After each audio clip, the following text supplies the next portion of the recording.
I just felt it was an obligation we had, if nothing more, to put on the record that yet another Canadian church was burnt. I don't know. I heard a couple things that maybe it was possible arson. There were about 30 families that were using it. Yeah. I do know it was a huge blow to the community. Well, we made it. We're in Carman, Manitoba. We got on the first flight out of Toronto, flew to Winnipeg, rented a car, drove here. It was just over an hour, and we found our way to the Grace St. John's Anglican Lutheran Church. As you know, several days ago, this church was consumed by fire. It may not look that way because the brick structure is still standing, but all the wood is gone. In fact, when firefighters arrived several days ago at 4 a.m. in the morning, the floor had burnt, and so it was very challenging to go in. 18 firefighters came, 5 pumper trucks. And photos show the extent of the damage inside. The local fire department responded to the call along with police just after 4 a.m. Thursday. No one was inside at the time. It was a relentless attack from our members. We put in a lot of hard work to keep this thing still standing. We wanted to give them something left to be able to use for an investigation. We spoke with some of the cleanup crew that's here. They say that their project today is just to clean up the debris around the church. Yes, getting everything cleaned up, make sure everything's secure so nobody comes by and hurt themselves, right?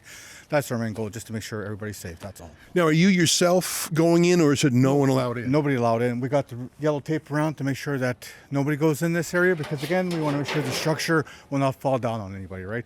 So we're just getting everything cleaned up on the outside, making it look kind of pretty, right?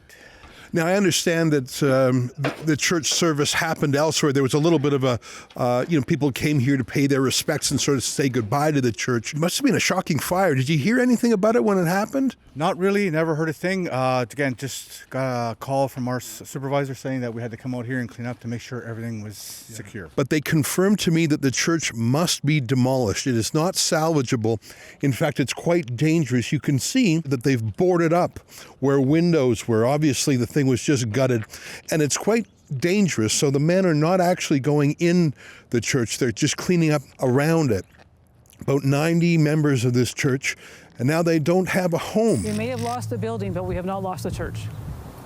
And we will continue to be the church, even if we don't have the building. So many churches that have been torched in Canada through arson and vandalism are in very remote areas. The church is in a rural setting. But here, as you can see, this church is right in the heart of the town. I mean, it's next door to houses, and this is a little bed and breakfast over here. So the fact that the RCMP are investigating this as an arson is quite something.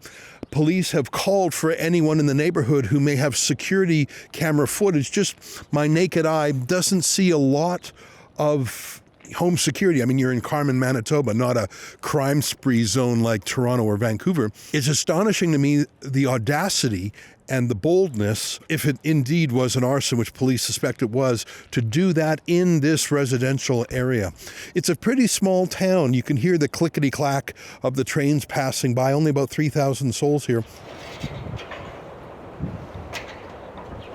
I don't know. I heard a couple things that maybe it was possible arson. I heard that there was things left behind. I just heard about it about 8 o'clock in the morning, opened Facebook, and that was the first thing that was up there. Police say it's suspicious. That suggests to me it could be arson. Do you think that's what happened?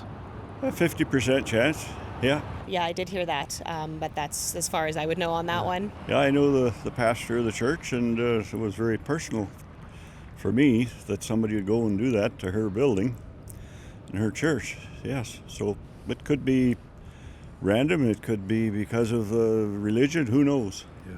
People are crazy these days. But there were about 30 families that were using it. Yeah. I do know it was a huge blow to the community. The neighboring houses, there's young children living there, so that was definitely a concern. Yeah. My children's friends live right next door, so it was scary nonetheless for a small town. You can see that roof there, all the wooden beams clearly weakened. I mean, there's some.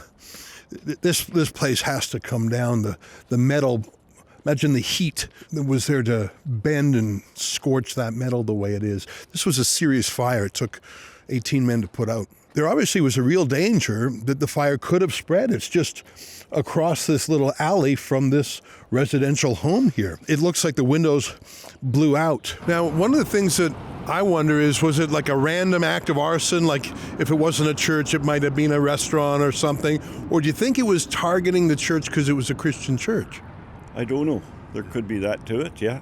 You could be onto something, I don't know, but I have faith in God myself, so. We just spoke with one neighbor who he said that this church has had other problems, people breaking into it.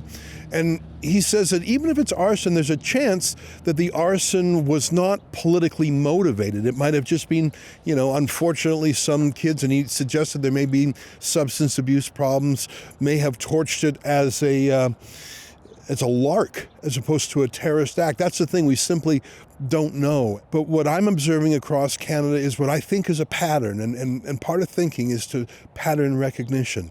And if there are dozens and dozens and cumulatively over 100 churches that have been torched, not most of them, thank God, not as badly as this one is there something more than just anecdotal, unconnected incidents of, maybe drunk or drugged up teens committing a crime of opportunity? Is there something more? I don't know if we'll know that until if a suspect is apprehended. Perhaps the RCMP and the fire department, when they publish their response, they may know more about how the arson was started. There's something to that. I suppose if someone came with a serious intention of doing arson, they may have used a different way to ignite the fire than others. I'm out of my league on that subject, but I just felt it was an obligation we had, if nothing more, to put on the record that yet another Canadian church was burnt. I'm Jewish myself, and I felt that over the last year and a half in particular, the Jewish community has really been attacked, not just with words, but with awful criminal deeds, especially in Toronto and Montreal, as those police forces have looked the other way. I've seen Molotov cocktails thrown, I've seen school buses torched, and there's the same resistance by the political media police establishment to say it's an anti-Semitic hate crime. There was an astonishing shooting at a Jewish girls' school in Toronto, and police refused to say it was an anti-Semitic incident. So I'm here just to talk about the incident that occurred today. And like I said before, I don't want to jump to any conclusions. The investigators aren't going to jump to any conclusion. At the same time, we're not going to ignore the obvious. And so the hate crime unit is fully supporting this investigation. Until we get the official report from the fire department or the police, we won't know exactly who did that. And in fact, the police themselves might not know. If you pull the camera back, if you look at things from 30,000 feet, as they say, there are Carman, Manitoba arsons every month in this country. In all parts of the country, rural and urban, all across the country, in pretty much every province and territory. And after a while, you have to think, this is more than random. This is a pattern. I'm not making a final conclusion about this church. We just simply don't have enough information.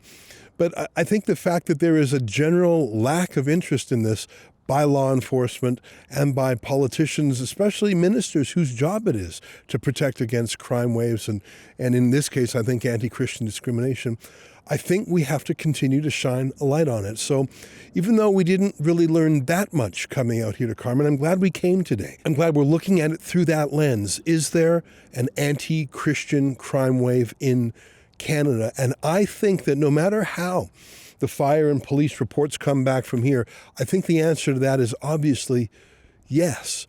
And I think it behooves us to stand on guard against that. And I don't think we should play favorites. If it's a Christian church or a Jewish synagogue or a Muslim mosque, I think we have to report all of them. And the fact is that more than 100 churches have been torched in this country, not all of them as completely as this one, and hundreds more are being vandalized. And that just is not the way Canada should be. If you think our little journey today was worth us doing, it costs us around $1,000 for Lincoln and I to fly out to Winnipeg and then rent a car to come out here and go back and do the whole thing in reverse. We're not staying in a hotel. We're going back, so we're keeping our costs low. If you support what we're doing, please go to saveourchurches.ca. Thanks very much for your support. We're in Carman, Manitoba at the latest church arson. To learn more and to support us, go to saveourchurches.ca.